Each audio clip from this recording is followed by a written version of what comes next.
You know, as a history teacher in school, I think it's a very special place in more ways than one. I think a lot of people appreciate the fact that it's a WPA project left over from the Depression era and FDR's New Deal.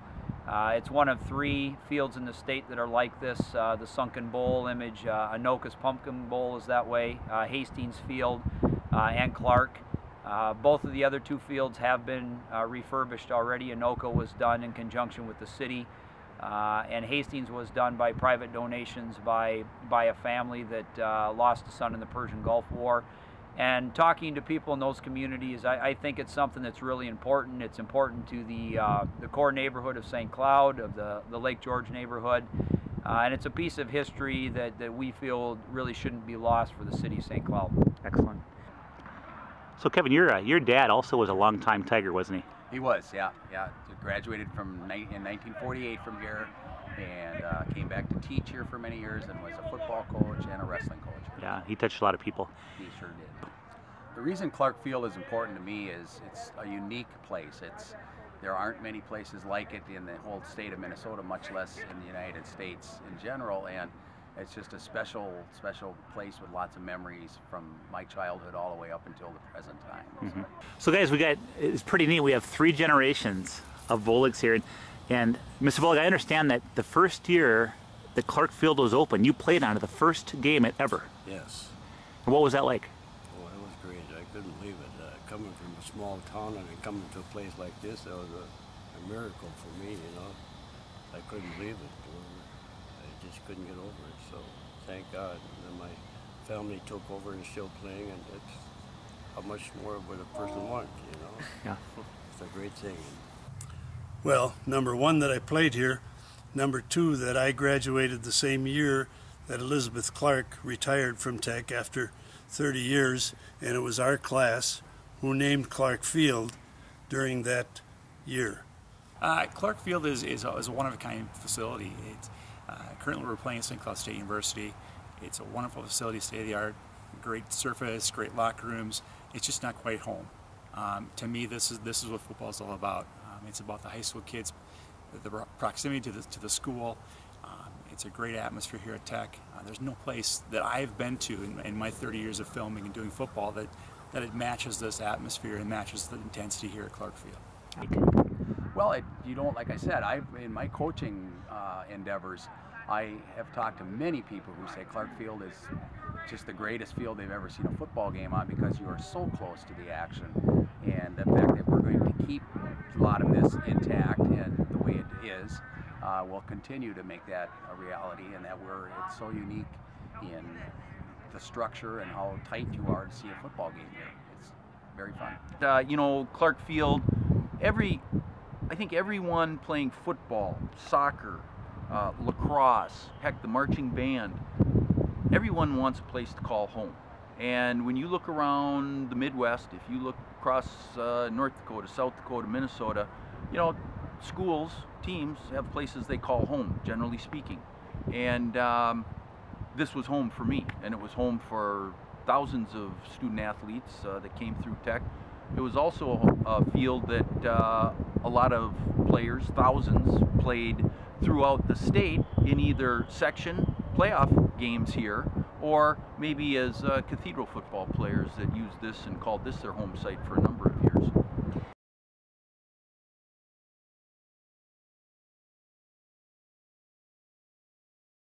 There's a lot of memories.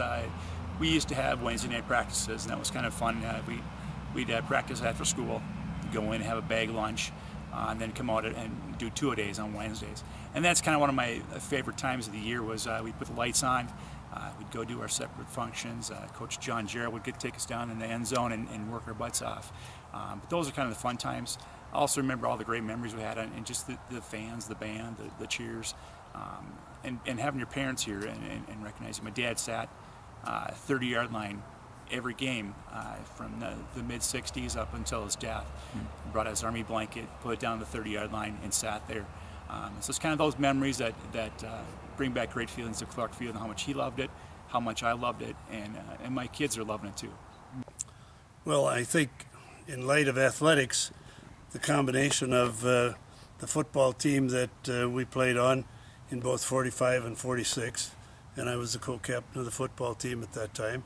And we were undefeated, untied, and unscored on in 1946. And in 1945, we just lost one game.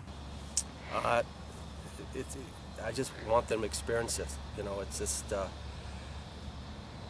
I can remember our homecoming game against Elk River, and they were rated like 6th in the state.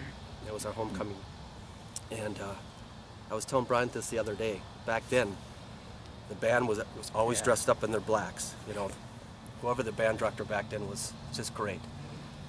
And we'd come in and warm up, and the other team would warm up down here, and all of a sudden, you know, we had the curtain there so you couldn't see anybody. All of a sudden, they'd line up by the steps of the band, and all of a sudden they'd start marching, and all they do was beat the drums.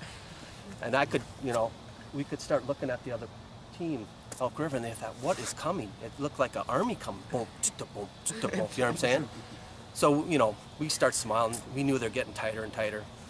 So the band would come, you know, and they couldn't see what was coming. They knew it was a band, but they didn't know how big it was. And they'd all walk in, you know, and they'd line up the band all the way in the end zone, 3 deep, all black, dressed in black. We used to dry clean them, remember, Dad? And so then our coaches were so smart, okay? They line up, and then we'd take off into the thing, okay, into the locker room. So the other team, Elk River, we did this every home game. They just looked at these people, and the guy kept boom, boom, boom, you know. Finally, you know, someone from Tech said, okay, you guys, you got to go now. The band's going to come out and play. So the band would come out, you know, and play their songs 3 deep, and they'd play it loud. So obviously, we knew, you know, what we had to do because the coach, we'd talk before we come out here. Well, they probably couldn't hear in that thing because the band was so loud, and they did that purposely. And it was like playing in a Big Ten game. Like, God, this is like Michigan, Minnesota, and they were, you know. So the band would get done, and they'd come up in here, and that'd be the starting lineups coming out. And we'd come out there, Elk River come out here, and Elk River was a great team. So all of a sudden, you could tell when they came out, all they did was look like this. They were looking up here, and they were looking over there, because everything was so close. It was full. It was, you know, unbelievable. And I kept telling my teammates, listen, they're getting tighter and tighter. Here we go, okay? And the starting lineups, you know, we'd go first and run over here, and then they would run over there. And we look across, and all the Elk Rivers do is looking in the stands, you know, looking, oh God, there's my grandmother and there's my mother, because they never experienced a field that close. And we knew we had them. First quarter up 14-0, we won 24-6. And it never, you know, and not just that game, and I think we were 3-1, you know, at home. And that's the other thing. The advantage of playing here for Tech is such a great, you know, home field advantage, like Wrigley Field or any of those great fields. I know you know, people say, why would they want to get Wrigley Field keep going? Well, it's a great field. I mean, unless you played there or been there, I've never been there, you've got to see it, you know. And like I said, after the game in the locker room, you know what Elk River talked about? You know, we pretty much, you know, they dropped out to 10. They weren't even mad. They thought that was the neatest field. That was such a great experience. You're so lucky, Bob, to play here. I never forgot that. But yeah, it's from the band to the cheerleaders. It's something you'll never forget. So that was probably the highlight of my career. You know, there's certainly a number of them. One of my favorite ones was probably in my 3rd season here. We actually had the opportunity to host a state quarterfinal game in 1997, and we played Blaine, who at that time was coached by Dave Nelson, who's you know, kind of a legend in high school football in Minnesota. He's the current head coach at Minnetonka, and we played Blaine here in just a phenomenal back and forth game. It kind of came down to the end of the game, and unfortunately, you know, we lost, but the place was packed. I think Blaine went on to win the state championship, and Coach Nelson himself, whenever I run into him, still says, you know, that's the favorite game of my career. Was playing in that unique setting. So for me, that's certainly one of the games that stands out. We also had a playoff game here one year where our kids actually had to shovel about 18 inches of snow off the field the night before, and it was kind of a mud bowl here, but that was a real memorable game as well. So there's been many, you know, probably far more than I have time to tell you about. And, you know, it was also special for me when Ron passed away. We had a ceremony out here for him as well. A memorial service, and that was obviously for my family, who was very close to the Kazers, something that was very important to the Tech football community as well. So. And I remember one year we were playing down there. In fact, I think the ball game ended up tied with Alex. We scored a touchdown at the north end, and our extra point kicker kicked the ball over the fence and across the street into the pool area, and we never did get the ball back. And I said to my dad after the ball game, I said, "You guys owe us football." He said, "Why?" I said, "Well," I said, "that extra point we kicked down there, we didn't get the ball back." Well, he said, "We didn't kick it. You kicked it. You have to go get it yourself." I said, "Well, what kind of a host are you to steal our ball from us?" But we never did get the ball.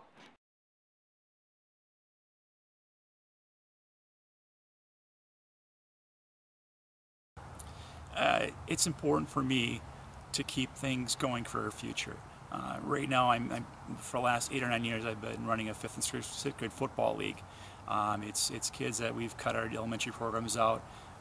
I've been helping make those kids have a positive experience. We play our games right here at Clark Field every Saturday mornings. So those kids have grown up on this field. I want that to continue. It's a great proximity for St. Cloud's downtown. It's our real close to school. And it's a great place for them to learn and build traditions of their own. And that's kind of why I'm still involved, to help them create some memories for their own, and it's a very positive place to be. You know, Mr. Tofty, why is Clark Field important to you? Well, it's just like Kevin, there's so many good memories of this place at games on Friday night. There's a mystique about Clark Field that it's hard to explain unless you've played here or been involved in this. The opposing coaches, the athletic directors, and fans, many times, even after they lost games, would come to me and say, "This is the greatest place in the world to watch a game." And of course, memory knows, you know, I was awful close to a lot of the athletes, and when you see the victory here at Clark Field on Friday night, and they're out there hugging those players, it's pretty special.